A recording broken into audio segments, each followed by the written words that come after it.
কিরে, সব পড়াফড়া করেছিস তো? হ্যাঁ, পড়া করিসনি? ও আচ্ছা, বাদ দে। তোরা কি করে পাস করবি বলতো? আসলে কি বলতো, এখনকার সময় পড়াশোনা করেও ঠিক চাকরি ফাকরি নেই তো। যত পারবি স্কিল ডেভেলপমেন্টের দিকে এগো, যত স্কিল বাড়াবি তত জীবনের উন্নতি হবে। হ্যাঁ, তোদের কি হবে পরীক্ষায় কি জানি, কিন্তু পরীক্ষার আগে সব পড়া করে ফেলবি, আমি বলে দিচ্ছি। দেখ, তোদের এক্সামিনার আমি পড়ে গেলে তোদের তো লাভে লাভ, তোরা টুকলি ফুকলি করতে পারবি। না হলে তোরা কি করে পাস করবি? সব পড়ে ফেলবি কিন্তু।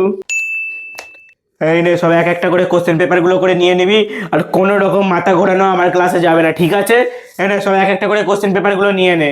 আমার ক্লাসে মানে কোনো রকম মাথা মাথা ঘোরানো যাবে না, মাথা ঘোরালে খাতা কেটে নেবো। আর পাশের জন যে যাকে দেখাবে তার খাতাটাও কাটা যাবে। সবার 10 নাম্বার করে কেটে নেবো, বলে দিচ্ছি। আমি কোনো রকম ইয়ার্কি মারছি না। আমি যার কাছে টুকলি দেখবো তার খাতা নেবো আর ছিঁড়ে ফেলে দেবো, তাকে আবার নতুন করে লেখাবো। এই, তোরা দুজন কাছাকাছি আসছিস কেন? দুধারে যা, দুধারে যা, বেঞ্চের দুধারে যা। দুজনেরই খাতা ক্যান্সেল করে দেবো, বলে দিচ্ছি। এই এই এই, তুই ওকে দেখাচ্ছিস না? তোর খাতাটা দে, তোর খাতাটা দে। পুরো তোরে একটা পাতা কাটলাম।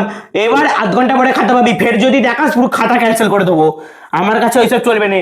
নে, এখন আধ ঘন্টা বসে থাক চুপচাপ। আমি কাউকে কিচ্ছু বলবো না, আমি শুধু খাতাটা কেটে আধ ঘন্টার জন্য রেখে দেবো, আধ ঘন্টা পরে ফেরত দেবো। তারপরেও যদি কেউ ফের দেখায়, তার নামটা আমি এখানে রেজিস্ট্রেশন থেকে কেটে দেবো, তার খাতাটা পুরো ক্যান্সেল চলে যাবে। নে, কি করে পাস করবি করে দেখা।